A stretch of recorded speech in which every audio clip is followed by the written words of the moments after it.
दोस्तों, नासा ने red planet Mars के बारे में बहुत ही महत्वपूर्ण जानकारी जुटाई है। ये जानकारी मार्स के करोड़ों साल पुराने इतिहास से पर्दा उठाएगी कि कैसे मार्स से जीवन का अंत हुआ। असल में वैज्ञानिक शुरू से ही इस बात के पक्ष में रहे हैं कि मार्स से जीवन के अंत का मेन रीज़न उसके मैग्नेटिक फील्ड का ना होना है। पर दोस्तों, ये सच नहीं है। मार्स के पास भी मैग्नेटिक फील्ड है। दोस्तों, ये बात नासा के मैवन ऑर्बिटर और इनसाइड मार्स लैंडर के वर्षों तक जुटाए गए डेटा के आधार पर बताई जा रही है और इस मैग्नेटिक फील्ड को बनाने के लिए रिस्पॉन्सिबल इलेक्ट्रिक करंट का मैप भी तैयार किया गया है जो इस प्लैनेट के चारों तरफ बिखरा हुआ है। इस पूरे डेटा से हम जान पाएंगे कि आखिर मार्स के साथ ऐसा क्या हुआ जिस वजह से आज वहाँ पर जीवन नहीं है। अर्थ के पास जीवन है क्योंकि बहुत ही स्ट्रॉन्ग मैग्नेटिक फील्ड अर्थ के चारों तरफ है जिसे मैग्नेटोस्फेयर कहते हैं।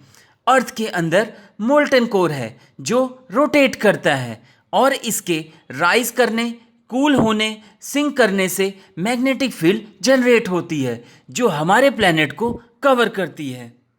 अब जब सन से हार्मफुल चार्ज पार्टिकल्स अर्थ की तरफ आते हैं और इस मैग्नेटिक फील्ड से इंटरैक्ट करते हैं तो अर्थ का magnetic field in charge particles पर फोर्स लगाता है।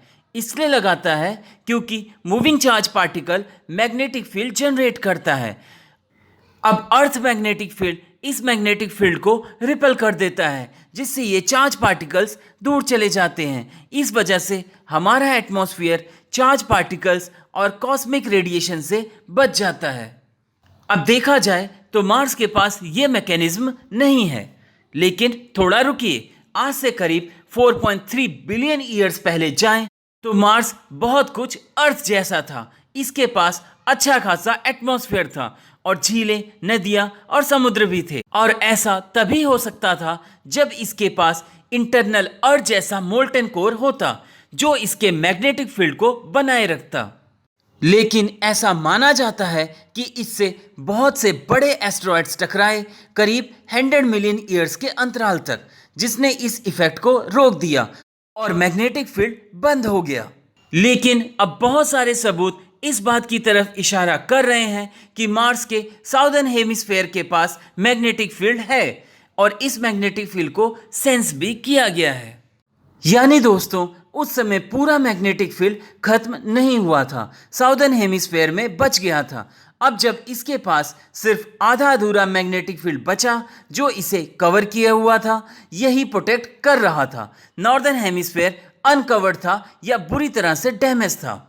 अब जब भी सोलर चार्ज पार्टिकल्स मार्स के नॉर्दर्न हेमिस्फेयर एटमॉस्फेयर के एटम से टकराते, उन्हें अपने साथ उड़ा ले जाते। इस प्रोसेस को स्पटरिंग कहते हैं। अब धीरे धीरे सारा एटमॉस्फेयर खत्म होता गया और बहुत कम क्वांटिटी में बच पाया। समय के साथ साथ सारी गैस लीक होती चली गई और आज मार्स की ऐसी कंडीशन है। नासा के इनसाइड लैंडर ने प्लैनेट के मैग्नेटिक फील्ड का डिटेल मेजरमेंट किया है। ऐसा पता चला है कि मार्स सरफेस से नीचे ऐसी बहुत सी मैग्नेटाइज चट्टानें हैं जो मैग्नेटिक फील्ड खत्म होने से पहले मार्स के मैग्नेटिक फील्ड से मैग्नेटाइज हो चुकी थी। ये मार्स पर जगह जगह लोकल मैग्नेटिक फील्ड जनरेट करती हैं। ये भी देखा गया है कि दिन और रात के बीच मैग्नेटिक फील्ड की डायरेक्शन और इंटेंसिटी भी बदल जाती है।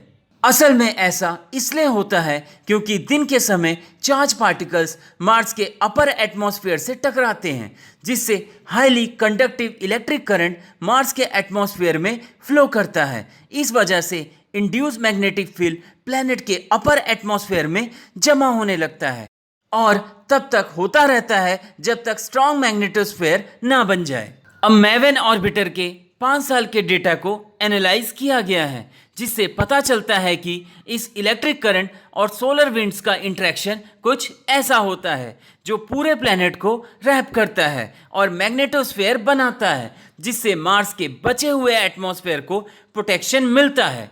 और ऐसा पहली बार हुआ है जब हम इस पूरे करंट लूप का मैप तैयार कर पाए हैं, जो कि बहुत बड़ी बात है।